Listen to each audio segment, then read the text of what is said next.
ಭೀಮಪ್ಪನೇ ಭೀಮಸೇನ ಆಕಾಶ ಒಡೆದು ಹೋಗುವ ಹಾಗೆ ಕೂಗಿ ಪ್ರತಿಜ್ಞೆ ಮಾಡಿದ. ಏನಂತ? ನಂಬರ್ 1, ನನ್ನ ಹೆಂಡತಿ ದ್ರೌಪದಿಯ ಕೂದಲನ್ನು ಎರಡು ಅವಮಾನ ಮಾಡಿದ ಈ ದುಶ್ಯಾಸನನ್ನು ಎದೆ ತೀರಿ ಅವನ ರಕ್ತದಿಂದ ದ್ರೌಪದಿಯ ಕೂದಲನ್ನು ತೋರಿಸಿ ಅವನ ಹುಲ್ಲುಗಳಿಂದ ಬಾಚಿ ಅವನ ಕರುಳನ್ನ ಅವಳ ಮುಡಿಗೆ ಹೊರಿಸ್ತೀನಿ. ನಂಬರ್ 2, ಈ ದುಶ್ಯಾಸನ ತೊಡೆಯನ್ನು ಮುರಿದು ಅವನ ಕಿರೀಟವನ್ನು ಕಾಲನ್ನು ಒತ್ತು ಪುಡಿ ಪುಡಿ ಮಾಡಿ ಅವನನ್ನ ಯುದ್ಧ ಭೂಮಿಯಲ್ಲಿ ಉರುಳಾಡಿಸಿ ಹೋಗ್ತೀನಿ. ವೀಕ್ಷಕರೇ, ಭೀಮಸೇನನ ಪ್ರತಿಜ್ಞೆ ಅಂದ್ಮೇಲೆ ಎರಡು ಶುದ್ಧ ನಾನ್ ವೆಜಿಟೇರಿಯನ್ ಪ್ರತಿಜ್ಞೆ.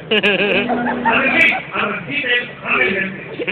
ಈ ಕಡೆ ದುಶ್ಯಾಸನ ದ್ರೌಪದಿಯ ಸೀರೆ ಹೇಳ್ತಾ ಇದ್ದಾರಲ್ಲ, ಅವಾಗ ಒಂದು ಪವಾಡ ನಡೀತು ಕಂಡ್ರಿ.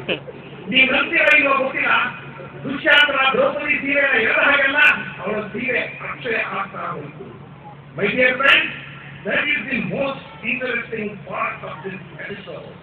ಹೀಗೆ ದ್ರೌಪದಿಯ ಸೀರೆಯನ್ನು ಅಕ್ಷಯ ಮಾಡಿದವರು ಯಾರು ಅಂತ ನಮ್ಮ ಕ್ರೈಮ್ ಡೈರಿ ತಂಡ ಇನ್ವೆಸ್ಟಿಗೇಟ್ ಮಾಡಿ ಪತ್ತೆ ಹಚ್ಚಿದೆ. ಪ್ರಿಯ ವೀಕ್ಷಕರೇ, ಹಾಗೆ ಅಕ್ಷಯ ಮಾಡಿದವರು ದ್ರೌಪದಿಯ beloved brother, great great great Shrikrishna. ಒಂದು ಕಡೆ ಇಡೀ ಪ್ರಕರಣ ನಡೆದು 1000 ವರ್ಷಗಳಾಗಿದ್ದು ನಮ್ಮ ಕ್ರೈಮ್ ಡೈರಿ ತಂಡ ಅದರ ಬೆನ್ನು ಹತ್ತಿ ಅದರ ವಿವರಗಳನ್ನು ಇಂಚ್ ಬೈ ಇಂಚ್ ನಿಗರಾಗಿ ಸಿದ್ಧಪಡಿಸುತ್ತಾರೆ. ಆ ನಂತರ ಆ ರಥದಿಂದ ಹಸ್ತಿನಾವತಿ ನಗರದಲ್ಲಿ ಏನಾಯಿತು ಅನ್ನೋದನ್ನ ನಾನು ಇನ್ನೂ ವಿವರಿಸಿ ಹೇಳಬೇಕು ಅಂದ್ರೆ ನೀವು ನಾಳೆ ರಾತ್ರಿ ವರೆಗೆ ಕಾಯಲೇಬೇಕು. ಸದ್ಯಕ್ಕೆ ನಿಮ್ಮ ಪರ್ಮಿಷನ್ ಕೇಳಿ ಕಾರ್ಯಕ್ರಮ ಮುಗಿಸ್ತಾ ಇದ್ದೀನಿ. ನಾಳೆ ಮತ್ತೆ ಭೇಟಿಯಾಗೋಣ. ಅಲ್ಲಿವರೆಗೆ